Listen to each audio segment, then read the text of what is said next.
Hi friends, ಇದು ಮಸ್ತ್ ಮಗ ಚಾನಲ್ನ ಇಂಟರ್ನ್ಯಾಷನಲ್ ಬುಲೆಟಿನ್ ಸುತ್ತು ಜಗತ್ತು. ನಾನು ಅಮರ್ ಪ್ರಸಾದ್. ಪಾಕಿಸ್ತಾನದ ಹುಚ್ಚಾಟ ಮಿತಿ ಮೀರಿದೆ. ಬಲೂಚಿಸ್ತಾನ ಹರಿದು ಹೋಗ್ತಾ ಇದೆ. ಪಾಕಿಸ್ತಾನವನ್ನು ಹುರಿದು ಮುಗ್ತಾ ಇದೆ ಬಲೂಚಿಸ್ತಾನ. ಮುನೀರನ ಸೇನೆಗೆ ಸಿಕ್ಕಲ್ಲಿ ಹೊಡೆದು ಬೇಟೆಯಾಡ್ತಿದ್ದಾರೆ ಬಲೂಚಿಗಳು.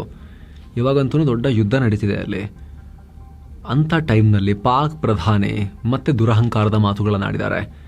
ಕಾಶ್ಮೀರವನ್ನು ಭಾರತದಿಂದ ಬೇರೆ ಮಾಡ್ತೀವಿ, ಪಾಕಿಸ್ತಾನಕ್ಕೆ ಸೇರಿಸ್ಕೊಳ್ತೀವಿ ಅಂತ ಉಗ್ರನ ಹಾಗೆ ಬೆದರಿಕೆ ಹೊಡಿದ್ದಾರೆ. ಫೆಬ್ರವರಿ 5ನೇ ತಾರೀಕನ್ನ Pakistan so called Kashmir solidarity day ಅಂತ ಆಚರಣೆ ಮಾಡುತ್ತೆ. ಕಾಶ್ಮೀರಿ ಜನರೊಂದಿಗೆ ನಾವಿದ್ದೀವಿ, ನಾವು ನಿಮ್ಮನ್ನ ಸ್ವತಂತ್ರ ಮಾಡ್ತೀವಿ ಅಂತ ಬಡ್ಕೊಳ್ತಾರೆ.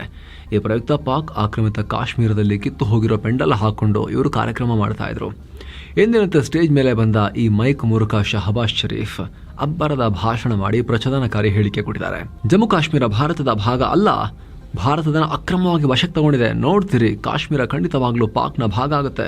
ಪಾಕ್ ಜನರು ಮತ್ತು ಪಾಕ್ ನಾಯಕತ್ವದ ಪರವಾಗಿ ನಮ್ಮ ಕಾಶ್ಮೀರಿ ಸಹೋದರರೊಂದಿಗೆ ಒಟ್ಟಿಗೆ ನಿಲ್ಲೋಕೆ ನಾವಿವತ್ತು ಇಲ್ಲಿ ಬಂದಿದ್ದೀವಿ. ನಾವು ಹಿಂದಿನಿಂದಲೂ ಕಾಶ್ಮೀರಕ್ಕೆ ಹೋರಾಟ ಮಾಡಿದ್ವಿ.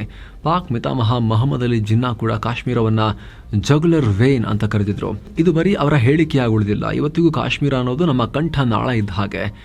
ನಮ್ಮ ಫಾರಿನ್ ಪಾಲಿಸಿಯನ್ನ ಇದರ ಆಧಾರದ ಮೇಲೆ ರಚಿಸಲಾಗ್ತಾ ಇದೆ.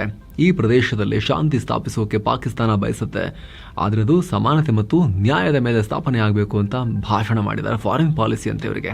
ಅತಿ ಶೀಘ್ರದಲ್ಲಿ ಬಲೂಚಿಸ್ತಾನ ಇವರಿಗೆ ಫಾರಿನ್ ಆಗೋ ಲೆಕ್ಕಾಚಾರದಲ್ಲಿದೆ. ಅವರೊಂದಿಗೆ ಫಾರಿನ್ ಪಾಲಿಸಿ ಡಿಸ್ಕಷನ್ ಮಾಡಬೇಕು ನೆಕ್ಸ್ಟ್ ಇವರು. ಈ ಮೂಲಕ ಈ ರೀತಿಯೆಲ್ಲ ಬಿಹೇವಿಯರ್ ತೋರಿಸೋ ಮೂಲಕ ಪಾಕಿಸ್ತಾನ ಸರ್ಕಾರ ನೇರವಾಗಿ ಭಾರತಕ್ಕೆ ಬೆದರಿಕೆ ಹಾಕಿದ್ದಾರೆ ಇವರು. ಅಷ್ಟೇ ಅಲ್ಲ, ಈ ಸಲ ಮುನೀರನ ಭಾಷೆಯನ್ನ ಶಹಬಾಜ್ ಶರೀಫ್ ಯೂಸ್ ಮಾಡಿದ್ದಾರೆ. ಕಳೆದ ವರ್ಷ ಪಾಕಿಸ್ತಾನದ ಫೀಲ್ಡ್ ಮಾರ್ಷಲ್ ಅಸಿಮ್ ಮುನೀರ ಇದೇ ರೀತಿ ಕಾಶ್ಮೀರವನ್ನ ಜಗುಲರ್ ವೇನ್ ಅಂತ ಕರೆದಿದ್ದ. ಭಾರತದ ವಿರುದ್ಧ ವಿಷ ಕಕ್ಕಿದ್ದ. ಯಾವತ್ತೂ ಕೂಡ ಹಿಂದೂ ಮುಸ್ಲಿಮ್ಸ್ ಒಟ್ಟಿಗಿರಕ್ಕಾಗಲ್ಲ ಅಂತೆಲ್ಲ ಧಾರ್ಮಿಕ ಮೂಲಭೂತವಾದಿ ಉಗ್ರಂತರ ಮಾತಾಡಿದ್ದ ಯೂನಿಫಾರ್ಮ್ಡ್ ಜನರಲ್, ಹೆಸರಿಗಷ್ಟೇ ಯೂನಿಫಾರ್ಮ್ ಹಾಕೊಂಡಿರೋ ಮುನೀರ. ಅದರ ಬೆನ್ನಲ್ಲೇ ಪಹಲ್ಗಾಮ್ ಉಗ್ರ ದಾಳಿಯಾಗಿತ್ತು. ಆಮೇಲೆ ಭಾರತ ಆಪರೇಷನ್ ಸಿಂಧೂರ್ ನಡೆಸಿತ್ತು ಪಾಕ್ ಮೇಲೆ. ಈಗ ಪುನಃ ಅಲ್ಲಿನ ಪ್ರಧಾನಿ ಅದೇ ರೀತಿ ಹೇಳಿಕೆ ಕೊಟ್ಟಿದ್ದಾರೆ. ಇನ್ನು ಸ್ನೇಹಿತರೆ, ಪಾಕಿಸ್ತಾನದಾದ್ಯಂತ ಈ ದಿನಾಚರಣೆ ಪ್ರಯುಕ್ತ ರ್ಯಾಲಿ, ಪ್ರದರ್ಶನ ಮತ್ತು ಸೆಮಿನಾರ್ಗಳನ್ನು ನಡೆಸಲಾಯಿತು. ಕಾಶ್ಮೀರಕ್ಕೆ ಬೆಂಬಲ ಸೂಚಿಸಿ ಬ್ಯಾನರ್, ಪ್ಲಕಾರ್ಡ್ಗಳನ್ನು ಹಿಡಿದು ಮೆರವಣಿಗೆ ಮಾಡಿದ್ದಾರೆ. ಅಂದಹಾಗೆ ಸ್ನೇಹಿತರೆ, ಕಾಶ್ಮೀರಿ ಸಾಲಿಡಾರಿಟಿ ಡೇ ಇದೆಯಲ್ಲ, ಅದು ಕೂಡ ಏನು ಸರ್ಕಾರದ ಅಫಿಷಿಯಲ್ ಪಾಲಿಸಿಯಿಂದ ಶುರುವಾಗಿದ್ದಲ್ಲ. ಇದು ಮೂಲಭೂತವಾದಿಗಳು, ಜಮಾತೆ ಇಸ್ಲಾಮಿ ಪಾಕಿಸ್ತಾನದವರು, ಅವರು ಇದನ್ನ ಫಸ್ಟ್ ಕರೆ ಕೊಟ್ಟಿದ್ದು ಮಾಡಬೇಕು ಅಂತ ಹೇಳಿ 1990s ಭಾರಿ ಪ್ರತಿಭಟನೆ, ಗಲಾಟೆ ಎಲ್ಲ ಮಾಡಿದ್ರು. ಅದನ್ನ ಈಗ ಪಾಕಿಸ್ತಾನ ಸರ್ಕಾರ ಆಸ್ ಎ ನೇಷನ್ ಕೂಡ ಫಾಲೋ ಮಾಡೋಕೆ ಶುರು ಮಾಡಿದೆ ಆಮೇಲಿಂದ. ಮತ್ತೊಂದು ಕಡೆ ಸ್ನೇಹಿತರೆ, ಸೇಮ್ ಡೇ ಯುರೋಪ್ನಾದ್ಯಂತ ಪಾಕ್ನ ಮಾನ ಹರಾಜಾಗಿದೆ.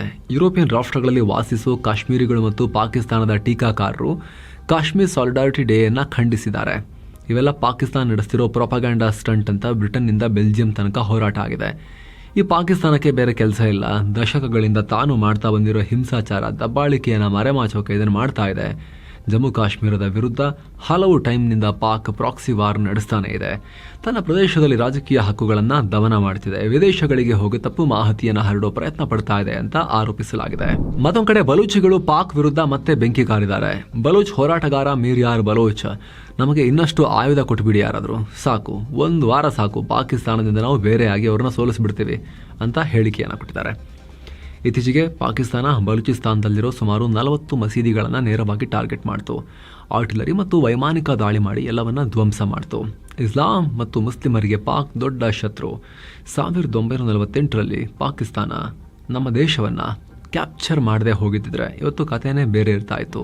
ನಾವು ಇಂಡಿಪೆಂಡೆಂಟ್ ಆಗಿರ್ತಾ ಇದ್ವಿ, ಅಥವಾ ಬಲೂಚಿಸ್ತಾನ ಭಾರತವನ್ನು ಸೇರೋಕೆ ಚೂಸ್ ಮಾಡ್ತಾ ಇತ್ತು. ಎಸ್, ಇಂಡಿಯಾ ಸೇರಿಬಿಡ್ತಿದ್ವಿ ನಾವು.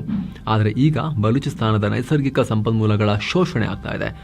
ಪಾಕಿಸ್ತಾನದ ಭಯೋತ್ಪಾದನೆಗೆ ಹಣ ಹೋಗ್ತಾ ಇದೆ, ನಮ್ಮನ್ನು ಲೂಟಿ ಮಾಡಿ. ಈಗ ನೋಡಿ, ಬಲೂಚ್ ಜನ ಕಲ್ಲು ದೊಣ್ಣೆ ಹಿಡ್ಕೊಂಡು ಪಾಕ್ ಸೇನೆಯೊಂದಿಗೆ ಫೈಟ್ ಮಾಡ್ತಿದ್ದಾರೆ.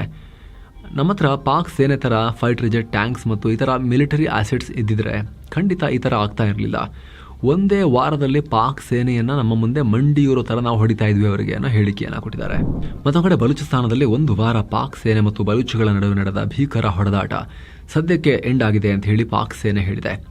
ಬಲೂಚ್ ಪಡೆಗಳು ಸಿಕ್ಕಾಪಟ್ಟೆ ದಾಳಿ ಮಾಡಿದ್ರು. ಪ್ರತೀಕಾರವಾಗಿ ಜನವರಿ 29ನೇ ತಾರೀಕು ಆಪರೇಷನ್ ರದ್ ಉಲ್ ಫಿತ್ನಾ 1 ಲಾಂಚ್ ಮಾಡಿದ್ವಿ. ಉಗ್ರಗಾಮಿಗಳನ್ನು ಹುಡುಕಿ ಗುಂಪಾಗಿ ಅವರನ್ನು ನಾಶ ಮಾಡಿದ್ದೀವಿ. 216 ಉಗ್ರಗಾಮಿಗಳನ್ನು ಮುಗಿಸಿದ್ದೀವಿ. ಇದರಿಂದ ಉಗ್ರರ ನಾಯಕರಿಗೆ, ಕಮಾಂಡ್ ಸಿಸ್ಟಮ್ಗಳಿಗೆ, ಅವರ ಸಾಮರ್ಥ್ಯಕ್ಕೆ ಹೊಡೆತ ಕೊಟ್ಟಿದ್ದೀವಿ. ವಿದೇಶಿ ನಿರ್ಮಿತ ಬಂದೂಕು, ಮದ್ದುಗುಂಡು, ಸ್ಫೋಟಕ ಮತ್ತು ಇತರ ಸೇನಾ ಉಪಕರಣಗಳನ್ನು ಸೀಸ್ ಮಾಡಿದ್ದೀವಿ. ನಮ್ಮ ಪ್ರಕಾರ ಈ ಉಗ್ರರಿಗೆ ಹೊರಗಡೆಯಿಂದ ಸಹಾಯ ಸಿಗ್ತಾ ಇದೆ ಅಂತ ಪಾಕ್ ಸೇನೆ ಹೇಳಿದೆ. ಜೊತೆಗೆ ಬಲೂಚ್ ಪಡೆಗಳ ದಾಳಿಗೆ ಇದುವರೆಗೂ 36 ನಾಗರಿಕರು ಮತ್ತು 22 ಭದ್ರತಾ ಸಿಬ್ಬಂದಿ ಪ್ರಾಣ ಕಳ್ಕೊಂಡಿದ್ದಾರೆ ಅಂತಲೂ ಮಾಹಿತಿ ಕೊಟ್ಟಿದ್ದಾರೆ. ಈ ಮೂಲಕ ಪೆಟ್ ತಿಂದಿದ್ದನ್ನು ಅವರು ಕೂಡ ಒಪ್ಕೊಂಡಿದ್ದಾರೆ. ಆದರೆ ಪಾಕಿಸ್ತಾನದ ಪೀಠದಲ್ಲಿರೋ ಇನ್ನೊಂದು ಹುಣ್ಣು ಖೈಬರ್ ಪಖ್ತೂನ್ಖ್ವಾ, ಅಲ್ಲಿ ಟಿಟಿಪಿಗಳು ಅಬ್ಬರವನ್ನು ಕಂಟಿನ್ಯೂ ಮಾಡಿದ್ದಾರೆ.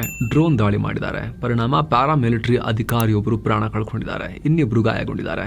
ಪಾಕ್ನ ಫೆಡರಲ್ ಕಾನ್ಸ್ಟಾಬ್ಯುಲರಿ ಹೆಡ್ ಕ್ವಾರ್ಟರ್ಸ್ನ ಮೇನ್ ಗೇಟ್ ಟಾರ್ಗೆಟ್ ಮಾಡಿ ಈ ದಾಳಿಯಾಗಿದೆ. ಮತ್ತೊಂದು ಕಡೆ ಸ್ನೇಹಿತರೆ, ಬಲೂಚಿಸ್ತಾನ್ನಲ್ಲಿ ತಾಮ್ರ ಮತ್ತು ಚಿನ್ನದ ಗಣಿಗಾರಿಕೆ ಮೇಲೆ $1.3 ಬಿಲಿಯನ್ ಹೂಡಿಕೆ ಮಾಡ್ತೀವಿ ಅಂತ ಅಮೆರಿಕ ಮುಂದಾಗಿದೆ. ಬಲೂಚಿಸ್ತಾನದ ರೆಕೋಡಿಕ್ ಪ್ರದೇಶದಲ್ಲಿ ಈ ಹೂಡಿಕೆ. ಕೆನಡಾ ಮೂಲದ ಬ್ಯಾರಿಕ್ ಗೋಲ್ಡ್ ಕಂಪನಿ ಮತ್ತು ಪಾಕ್ ಸರ್ಕಾರ ಸೇರಿ ಈ ಪ್ರಾಜೆಕ್ಟ್ ಅನ್ನು ನಡೆಸ್ತಾರಂತೆ. ಅಮೆರಿಕ ದುಡ್ಡು ಹಾಕುತ್ತಂತೆ. ಎಕ್ಸಿಮ್ ಬ್ಯಾಂಕ್ ಮೂಲಕ ಈ ಪ್ರಾಜೆಕ್ಟ್ಗೆ ಫಂಡಿಂಗ್ ಮಾಡುತ್ತೆ ಅಂತ. ಇದು ಟೋಟಲ್ $7 ಬಿಲಿಯನ್ ಮೌಲ್ಯದ ಪ್ರಾಜೆಕ್ಟ್. 2028 ಹೊತ್ತಿಗೆಯಲ್ಲಿ ಪ್ರೊಡಕ್ಷನ್ ಶುರುವಾಗುತ್ತೆ ಅಂತ. ಆದರೆ ಬಲೂಚಿಗಳು ಯಾರೇ ಫಾರಿನರ್ಸ್ ಬಂದರೂ ಬಿಡ್ತಾ ಇಲ್ಲ. ಚೀನಿಯರನ್ನೇ ಬಿಟ್ಟಿಲ್ಲ, ಅವರು ಟಾರ್ಗೆಟ್ ಮಾಡಿ ಹೊಡಿತಾ ಇದ್ದಾರೆ. ಪಾಕ್ ಸೇನೆಯನ್ನು ಕೂಡ ಬಿಡ್ತಾ ಇಲ್ಲ. ಹಂಗಿರ್ಬೇಕಾದ್ರೆ ಈಗ ಅಮೆರಿಕನ್ಸ್, ಕೆನಡಿಯನ್ಸ್ ಬಂದು ಇಲ್ಲಿ ತೋಡ್ತೀವಿ ಅಂತ ಬಂದರೆ ಬಿಡ್ತಾರಾ ಅನ್ನೋದೇ ಕ್ವಶನ್.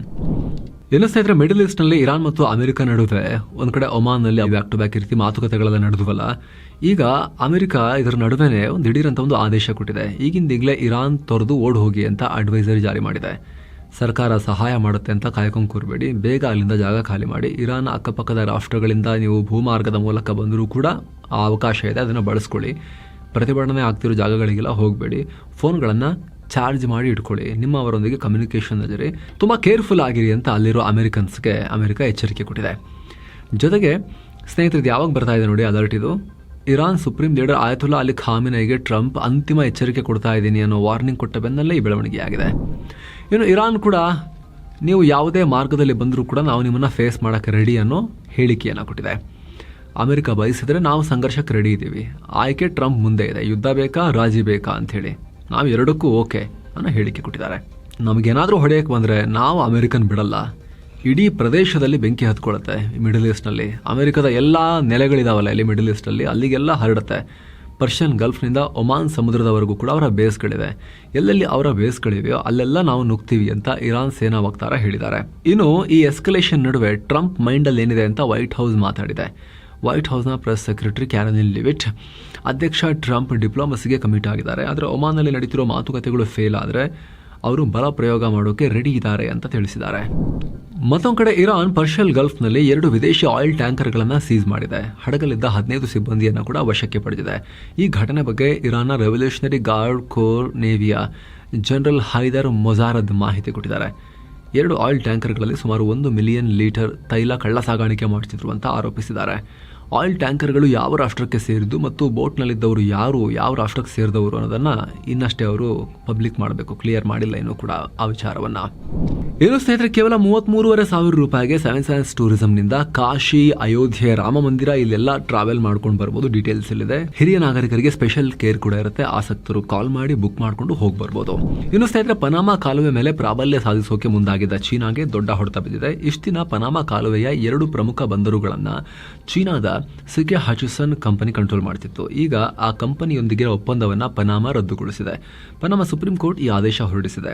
ಕಳೆದ ವರ್ಷ ಮಾರ್ಚ್ನಲ್ಲಿ ಪನಾಮಾದಲ್ಲಿ ಸಿಕೆ ಹಚಿಸನ್ ಕಂಪನಿ ತಾನು ಕಂಟ್ರೋಲ್ ಮಾಡ್ತಿದ್ದ 2 ಬಂದರುಗಳನ್ನು ಅಮೆರಿಕದ ಬ್ಲ್ಯಾಕ್ ರಾಕ್ ಕಂಪನಿಗೆ ಬಿಟ್ಕೊಡೋಕೆ ನಿರ್ಧಾರ ಮಾಡಿತ್ತು. $23 ಬಿಲಿಯನ್ ಡೀಲ್ ಮಾಡ್ಕೊಳ್ಳೋಕೆ ಮುಂದಾಗಿದ್ರು. ಆದರೆ ಇದಕ್ಕೆ ಚೀನಾ ಸರ್ಕಾರ ವಿರೋಧ ವ್ಯಕ್ತಪಡಿಸಿ ಅಮೆರಿಕನ್ ಕಂಪನಿಗೆ ಯಾಕೆ ಮಾರಾಟ ಮಾಡ್ತಿದ್ದೀರಿ ಅಂತ ತನ್ನ ರಾಷ್ಟ್ರದ ಕಂಪನಿಯನ್ನು ತರಾಟೆ ತಗೊಂಡಿದ್ರು. ಇತ್ತ ಅಮೆರಿಕ ಅಧ್ಯಕ್ಷ ಟ್ರಂಪ್, ನಮಗೆ ಡೀಲ್ ಬೇಕಿಲ್ಲ, ಚೀನಾ ಕಂಪನಿ ಪನಾಮಾದಲ್ಲಿ ಇರೋ ಹಾಗಿಲ್ಲ, ತಕ್ಷಣ ಅವ್ರನ್ನ ಜಾಗ ಖಾಲಿ ಮಾಡಿಸಿದ್ರೆ ಪನಾಮಾ ಕಾಲುವೆಯನ್ನು ಸೀಸ್ ಮಾಡ್ತೀವಿ ಅಂತ ಬೆದರಿಕೆ ಹಾಕಿದ್ರು. ಅದರ ಬೆನ್ನಲ್ಲೇ ಪನಾಮಾ ಕೋರ್ಟ್ ಈ ಆದೇಶ ಹೊರಡಿಸಿದೆ. ಇನ್ನು ರಷ್ಯಾ ಯುಕ್ರೇನ್ ಸಂಘರ್ಷದಲ್ಲಿ ಮಹತ್ವದ ಬೆಳವಣಿಗೆಯಾಗಿದೆ. ಅಮೆರಿಕ ಮಧ್ಯಸ್ಥಿಕೆಯಲ್ಲಿ ಯುಎಇನ ಅಬುದಾಬಿಯಲ್ಲಿ ನಡೆದ ಮಾತುಕತೆಯಲ್ಲಿ ಪ್ರಗತಿಯಾಗಿದೆ. 2 ಕಡೆಯವರು ಸಂಘರ್ಷದಲ್ಲಿ ಬಂಧಿಸಿದ್ದ 314 ಕೈದಿಗಳನ್ನು ರಿಲೀಸ್ ಮಾಡಿಕೊಂಡಿದ್ದಾರೆ.